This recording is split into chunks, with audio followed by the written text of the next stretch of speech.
This is Umed Singh from Unicum Classes, Kagala, and today I am going to teach you some biological questions for SSC. Now, these are the questions which have been asked in previous examination of SSC and expected in the upcoming examination. So, we start from the biology, the branch of science which deals with the study of living organism is known as biology.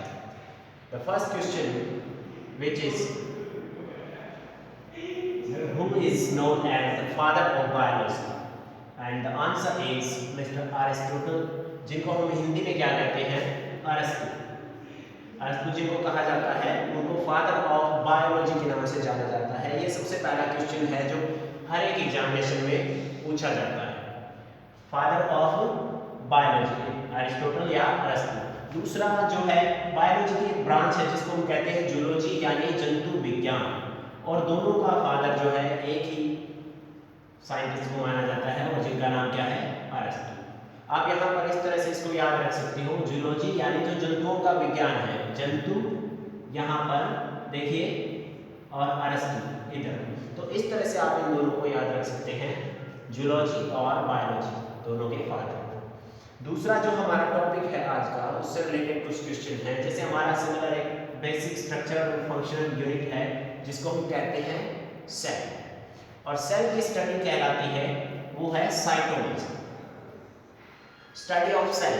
ये भी काफी exam में पूछा जाता है कि study of cell को क्या कहते हैं, वो होती है साइटोलॉजी।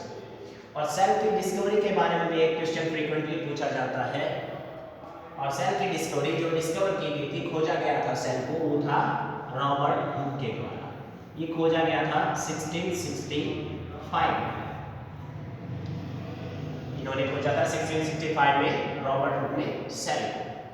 सेल के फिर आते हैं अलग अलग कंपोनेंट्स के बारे में क्वेश्चन। सबसे पहला जो सेल के तीन मेन कंपोनेंट्स होते हैं, और उनमें से एक होता है जो आउटर प्रोटेक्टिव कवरिंग होती है जिसको हम कहते हैं सेल मेम्ब्रेन, और इसके बारे में एक क्वेश्चन पूछा जाता है, वो है इसकी स्ट्रक्चर के बारे में। तो वो हम बताना चाहते हैं आपको कि सेल मेम्ब्रेन जो होती है वो एक सेलेक्टिवली परमिएबल मेम्ब्रेन होती है, यानी कि वो कुछ एक पदार्थों को सेल के अंदर आने या बाहर आने में सहायता करते हैं, इसको सेल परमिएबल मेम्ब्रेन भी कहा जाता है। दूसरा जो हमारा कंपोनेंट है सेल का, वो होता है साइटोप्लाज्म, यानी उसका कोशिका द्रव्य जिसको कहा जाता है। और कोशिका द्रव्य, इसके अंदर बहुत सारे सेल ऑर्गेनेल्स प्रेजेंट होते हैं साइटोप्लाज्म के अंदर, जिनमें से एक है हमारा माइटोकॉन्ड्रिया। माइटोकॉन्ड्रिया ये खोजा गया था अल्टमैन के द्वारा, और इस माइटोकॉन्ड्रिया के बारे में एक क्वेश्चन जो जनरली पूछा जाता है वो है कि power house of the cell कौन सा ऑर्गन है, वो है माइटोकॉन्ड्रिया। इसको क्या कहते हैं, पावर हाउस ऑफ सेल, यानी जो एनर्जी है, हमारे भोजन से प्राप्त एनर्जी को माइटोकॉन्ड्रिया में स्टोर किया जाता है और एटीपी के रूप में उसको स्टोर करते हैं। ये एनर्जी बाद में हमारे काम में आती है जब हम कोई हार्ड वर्क करते हैं। उसके बाद सेकंड जो हमारा सेल ऑर्गेनेल है जिसको कहते हैं हम गोल्जी बॉडी। गोल्जी बॉडी, इसके बारे में जो क्वेश्चन पूछा जाता है वो इसकी डिस्कवरी के बारे में, और इसकी खोज की थी कैमिलो गोल्जी।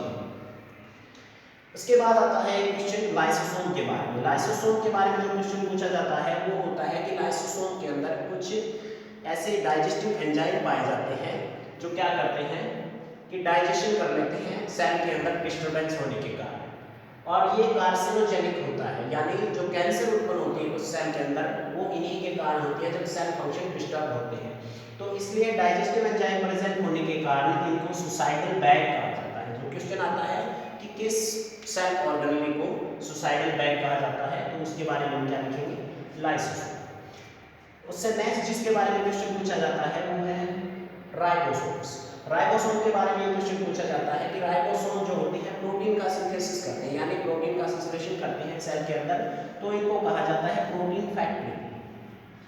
उसके बाद हम आते हैं सेल के थर्ड कंपोनेंट पर, और वो है हमारा न्यूक्लियस, जिसको हम कहते हैं कंट्रोलर ऑफ द सेल, क्योंकि इसके अंदर हमारा जेनेटिक मटेरियल डीएनए प्रेजेंट होता है। न्यूक्लियस के बारे में जो क्वेश्चन अराइज होता है वो है कि इसकी डिस्कवरी किसने की थी। न्यूक्लियस है वो खोजा गया था रॉबर्ट ब्राउन के द्वारा। उसके बाद जो हमारा जेनेटिक मटेरियल डीएनए जो होता है न्यूक्लियस के अंदर प्रेजेंट होता है, और यही हमारे जो लक्षण है किसी भी जीव के उनको कंट्रोल करता है एक जनरेशन से दूसरे। तो डीएनए के जो स्ट्रक्चर है वो क्या होता है, डीएनए का बारे में जो क्वेश्चन पूछा जाता है वो होता है कि इसका फुल फॉर्म क्या है। ये एक एब्रिविएशन है इसकी, डीऑक्सीराइबोन्यूक्लिक एसिड का एब्रिविएटेड फॉर्म है डीएनए। दूसरा जो होता है आरएनए, उसका मतलब होता है राइबोन्यूक्लिक एसिड। उसके बाद अगर हम ह्यूमन के अंदर जो डीएनए का एक टिपिकल स्ट्रक्चर है जिसको कहा जाता है डबल हेलिक्स स्ट्रक्चर या दोहरी कुंडलित संरचना, उसकी खोज की थी वाटसन एंड क्रीक ने। ये क्वेश्चन भी काफी टाइम एग्जाम में पूछा जाता है कि डीएनए की दोहरी कुंडलित संरचना या डबल हेलिक्स स्ट्रक्चर के बारे में जो है उसकी डिस्कवरी है वो किसने की थी, वो की थी वाटसन और क्रीक ने, जिसके लिए उन्हें 1962 के अंदर नोबेल प्राइज मिला था। So this is all about today's topic. We will discuss much more about it later part. Thank you.